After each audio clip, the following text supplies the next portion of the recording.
We live in a world designed to keep us alive. Every railing and every safety protocol is written in the blood of those who came before. But for some, these aren't warnings, they are personal challenges. Today, we analyze 10 cases of fatal entitlement. These are individuals who believed their schedule, their brand, or their rights superseded the laws of biology and physics. They sought to speak to the manager of the universe, only to find that nature doesn't take complaints.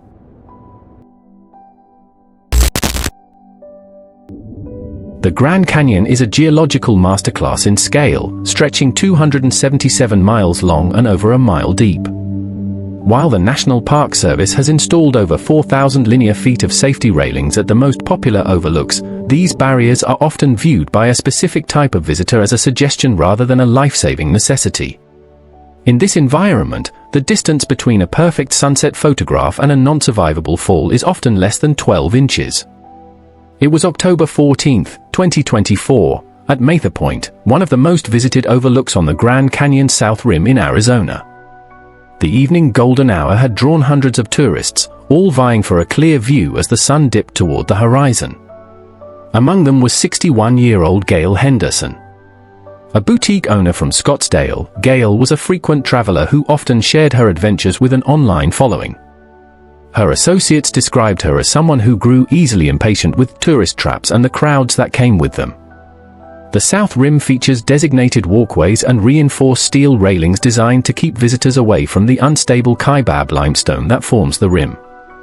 This rock is notoriously brittle. It is prone to honeycombing, where internal erosion creates hollow pockets that can collapse under the weight of a human.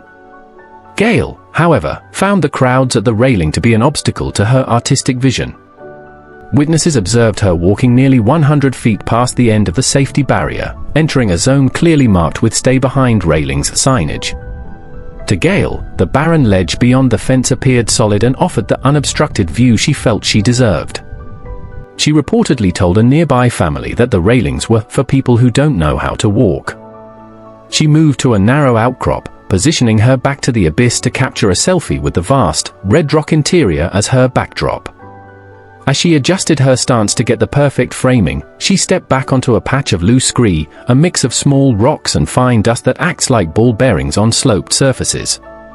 The physics of the South Rim are unforgiving. The angle of repose for loose limestone is roughly 35 degrees. Beyond that, friction is lost. Gail's foot slipped. In a desperate attempt to regain her balance, she lunged forward, but the unstable edge of the limestone shelf she was standing on sheared off under the sudden force. Witnesses heard a sharp crack followed by a short scream. Gail fell 400 feet into the canyon, striking several rocky projections before coming to rest on a steep scree slope below. National Park Service Search and Rescue, SAR, was notified immediately. Due to the fading light and the technical nature of the terrain, a helicopter-based recovery was launched. Rangers found Gail's phone still gripped in her hand, the screen shattered but the camera app still open. The medical examiner's report, issued by the Coconino County Office, concluded that Gail Henderson died of multiple blunt force injuries, including catastrophic cranial trauma and internal decapitation. The report noted that the height of the fall made the event non-survivable from the moment of initial impact. Gail's insistence on an unobstructed view led her to cross the only line that could have protected her from the uncompromising reality of gravity. In the highly regulated environment of commercial aviation, safety protocols are refined through decades of data and tragedy. The most basic of these is the "Fasten Seatbelt" sign. While most passengers view this as a minor inconvenience, it is the only defense against clear air turbulence, a phenomenon where air masses moving at different speeds meet, creating violent, invisible vertical drafts. In the pressurized cabin of a jet traveling at 500 miles per hour, an unrestrained body becomes a projectile the moment gravity is momentarily suspended. It was November 14, 2023, aboard a long-haul flight from London Heathrow to New York City. The aircraft, a Boeing 787 Dreamliner, was cruising at 38,000 feet over the North Atlantic. Among the passengers in the premium cabin was 54-year-old Fiona Sterling. A high-level corporate consultant known for her demanding nature, Fiona was a frequent flyer who felt her executive platinum status afforded her certain exemptions from standard cabin rules. The flight crew had received reports of atmospheric instability ahead and had illuminated that fasten seatbelt sign 20 minutes prior. The lead flight attendant had made 3 separate announcements, specifically requesting that passengers remain seated as the aircraft entered a zone of predicted severe turbulence. Fiona, however, was dissatisfied with the timing of the meal service and decided she needed to use the lavatory. When a flight attendant politely asked her to return to her seat for her own safety, witnesses reported that Fiona became indignant. She allegedly stated that she knew how planes worked and that the crew was simply being lazier with the service. She stood up and began walking down the narrow aisle, ignoring the rhythmic vibrations already shaking the cabin floor. The physics of a negative G event are instantaneous. As the aircraft hit a massive downdraft, the plane dropped 200 feet in less than 2 seconds. For a restrained passenger, the seatbelt exerts a downward force that keeps them coupled to the airframe. For Fiona, who was standing and unrestrained, the aircraft essentially dropped out from under her. According to Newton's first law, her body maintained its original trajectory while the ceiling of the aircraft plummeted toward her. Fiona was launched upward with such force that her head struck the hard composite plastic of the overhead luggage compartment. The impact occurred with a force estimated at over 4 times the weight of her own body. The aircraft stabilized seconds later, but Fiona was found unconscious on the floor of the aisle. Despite the presence of 2 doctors on board who attempted to stabilize her, she never regained consciousness. The flight was diverted to Gander, Newfoundland, where she was pronounced dead upon arrival. The medical examiner's report, conducted in Canada, detailed a catastrophic burst fracture of the C2 vertebra, commonly known as a hangman's fracture, along with a massive subarachnoid hemorrhage. The report noted that the velocity of the impact against the cabin ceiling was equivalent to a fall from a second-story building onto a concrete floor. Fiona's belief that her ticket class gave her authority over the laws of motion ended in a final, vertical tragedy that no amount of status could prevent. Along the rugged coastline of New South Wales, Australia, the ocean has carved out blowholes, subterranean sea caves with vertical openings. When a large swell enters the cave, the water is compressed and forced upward through the vent with the power of a geyser. To the casual observer, it is a spectacular display of nature. To the physicist, it is a high-pressure hydraulic system that creates a vacuum effect as the water recedes. It was January 2024 at a notorious blowhole near Kiama. The region was under a hazardous surf warning due to a distant cyclone, with king tides pushing the swells to heights of over 15 feet. Among the spectators was 46-year-old Tracy Bennett. An avid fitness influencer and self-described risk-taker, Tracy had a history of bypassing safety barriers to get raw and unfiltered content for her followers. Her social media bio famously read, "Life begins where your comfort zone ends." The local council had installed 3 separate layers of defense: the waist-high chain-link fence, a painted yellow line on the rock known as the dead zone, and multiple signs warning of rogue waves and slippery surfaces. The sign specifically highlighted the black rock phenomenon, a type of algae-covered basalt that becomes as slick as ice when wet. Tracy, however, felt the safety barriers were visual pollution that ruined her shots. Witnesses watched as she hopped the fence, carrying a stabilized gimbal and smartphone. She moved past the yellow line and onto a flat, dark ledge just feet from the blowhole's mouth. When a group of tourists yelled for her to come back, she reportedly held up a hand to silence them, claiming she was a professional who understood the tide cycles. She was mid-sentence, filming a video about conquering fear, when the physics of the Southern Ocean intervened. A set of 3 large waves, often called a triple threat, approached. The first wave filled the cave, creating a massive plume that drenched Tracy. Instead of retreating, she stayed to film the aftermath. The second wave was larger, sweeping over the ledge and knocking her off her feet. Because of the black rock algae, she had 0 traction. As the massive volume of water began to retreat into the blowhole, it created a powerful venturi effect, a suction force that pulls everything toward the opening. Tracy was dragged across the jagged basalt and pulled directly into the vertical shaft. The third wave then arrived, slamming into the cave while she was still inside. The pressure change within the confined space was equivalent to being hit by a freight train. The Westpac lifesaver rescue helicopter was deployed within minutes, but the turbulent washing machine conditions inside the blowhole made a recovery impossible for several hours. When her body was eventually recovered from a nearby cove, the medical examiner's report was harrowing. The cause of death was drowning complicated by multiple blunt force internal injuries. The report noted that the pressure of the water within the blowhole had caused bilateral pulmonary barotrauma. Essentially, the air in her lungs had been compressed so violently it caused the tissue to rupture. Tracy's pursuit of a limitless life ended in a subterranean trap where nature's hydraulic power proved that some zones are dead for a reason. On high-speed North American freeways, the median strip, the area of grass or dirt separating opposing lanes, is designed as a safety buffer. It is engineered to catch out-of-control vehicles and prevent head-on collisions. However, these areas are often deceptively dangerous. Beneath the grass lies soft, uncompacted earth and hidden drainage culverts designed to channel thousands of gallons of runoff. To a frustrated driver, the median looks like a shortcut. To a civil engineer, it is a structural soft zone designed to stop a vehicle in its tracks.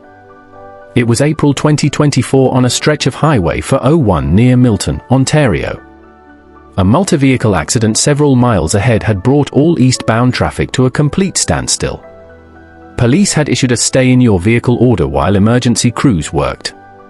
Among the thousands of idling cars was 51-year-old Edith Vance. A high-volume real estate broker, Edith was on her way to a non-negotiables closing. Her colleagues often joked that Edith didn't believe in traffic, only in drivers who weren't trying hard enough. After 45 minutes of immobility, Edith's patience evaporated. Witnesses in the adjacent lane saw her shouting into her hands-free phone, gesturing at the empty westbound lanes just 50 yards away across the grassy median. Despite the visible no U-turn and emergency vehicles only signs, Edith decided her luxury SUV's all-wheel drive system made her immune to the gridlock. She steered her vehicle off the asphalt and onto the grass, accelerating to maintain momentum through the soft turf. For the first 30 yards, she appeared to be succeeding. But the main character syndrome that drove her off the road failed to account for the week of heavy spring rain that had saturated the Ontario soil. As she neared the center of the median, the front tires of her 5,000-pound SUV hit a hydro pocket, a section of earth that had become a slurry. The vehicle didn't just stop, it plummeted. The front end dipped into a hidden, 3-foot-deep concrete drainage culvert obscured by tall grass.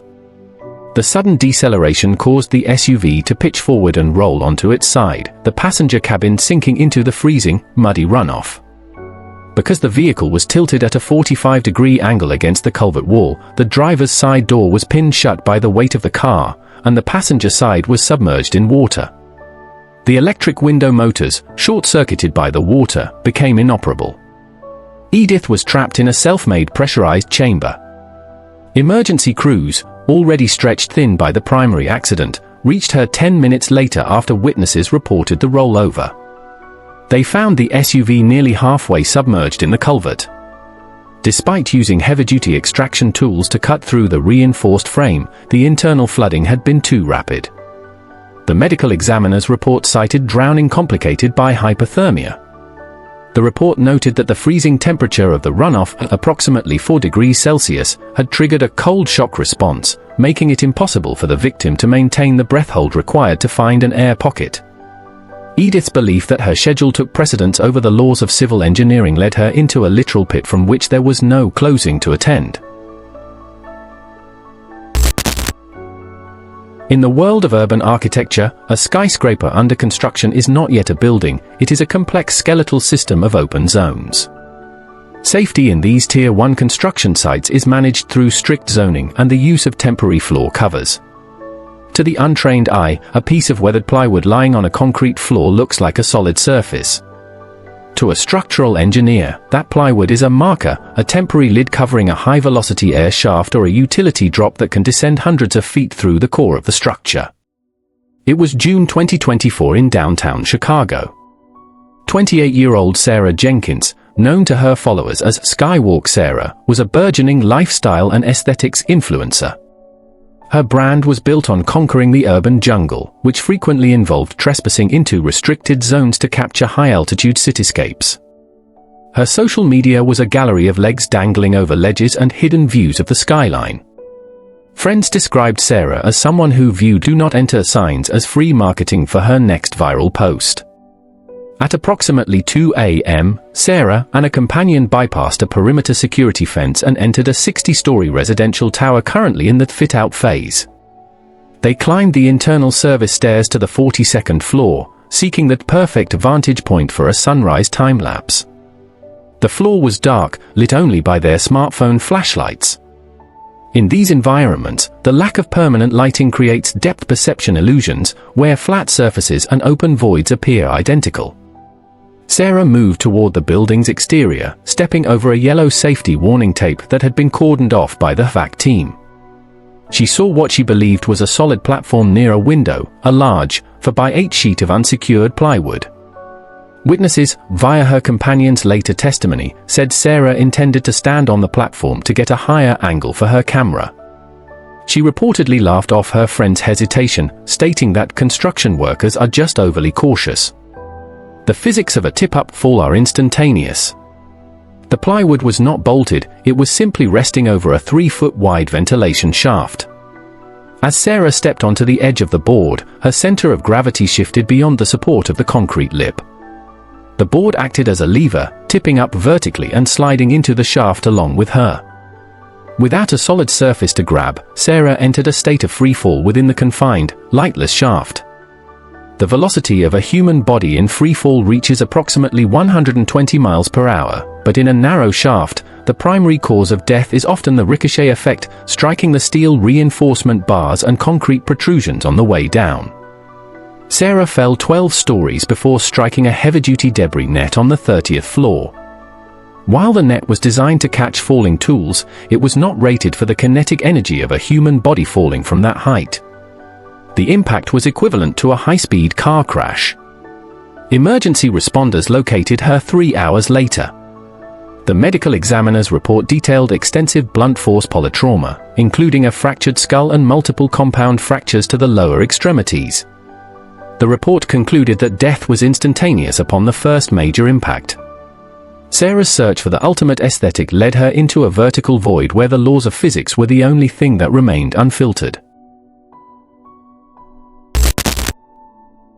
In the synchronized world of urban mass transit, the automated doors of a subway train are controlled by powerful pneumatic or electric actuators. These doors are designed to exert enough force to create an airtight seal at high speeds. While most systems have sensors to detect obstructions, these sensors have blind spots, specifically for thin, high-tensile materials like leather straps or backpack webbing. In the battle between human muscle and industrial torque, the machine always wins. It was September 2024 at the Oxford Circus station in London. The evening rush hour was at its peak, and the platform was a sea of commuters. Among them was 52-year-old Kathy Albright. A senior executive at a high-pressure finance firm, Kathy was known for her relentless punctuality. To Kathy, a departing train wasn't a schedule to follow, it was a challenge to her authority. As this Mind the Gap announcement echoed and the warning chime signaled the closing of the doors, Kathy was still 10 feet away. Rather than waiting 3 minutes for the next train, she lunged forward. She managed to thrust her arm and her heavy, designer leather tote bag through the narrowing gap just as the doors hissed shut. The rubber safety edges of the door compressed around her forearm and the thick, reinforced strap of her bag. The sensors, calibrated to detect larger obstructions like a torso or a leg, failed to trigger a reopen command because the strap was less than 2 centimeters thick. Kathy began to pull, but the door's locking mechanism had already engaged for departure. Witnesses on the platform saw Kathy screaming at the window, banging on the glass and demanding that the driver open the doors immediately. She refused to let go of the bag, an item worth thousands of dollars containing her encrypted work laptop. Instead of dropping the strap, she leaned back, trying to use her body weight to pry the doors open. The train began its acceleration. In a modern subway tunnel, the clearance between the side of the train and the tunnel wall is often less than 18 inches. As the train moved, Kathy was yanked off her feet. Because her arm and bag were physically pinched by the pneumatic pressure, she was no longer a pedestrian, she was an external attachment to a 300-ton moving object. Kathy was dragged nearly 50 feet along the platform before the train entered the mouth of the tunnel. At the transition point between the platform and the tunnel wall, she struck the granite edge of this headwall at approximately 15 miles per hour. The kinetic energy of the moving train transferred directly into her skeletal frame. The train came to an emergency halt seconds later as passengers inside pulled the alarm, but the damage was absolute. The medical examiner's report cited traumatic avulsion and multiple blunt force impact trauma. The report noted that the force of the bag strap, which did not break, had acted as a tether, pulling her into a space not designed for human occupancy. Kathy's insistence that she couldn't be late resulted in a finality that no meeting could ever justify. The common thread in these tragedies isn't a lack of intelligence. It's the dangerous delusion that the world is a stage and we are its protected protagonists. But the Grand Canyon doesn't care about your sunset photo. A 15,000-volt power line doesn't care about your aesthetic. And a wildfire doesn't care about your shortcut. In the end, these victims discovered the ultimate cold truth: the laws of the universe are the only rules that are truly non-negotiable. You can ignore the warning, but you cannot ignore the consequence. Which of these cases was the most avoidable? Let us know in the comments. Stay grounded. Stay safe. And respect the lines that aren't meant to be crossed.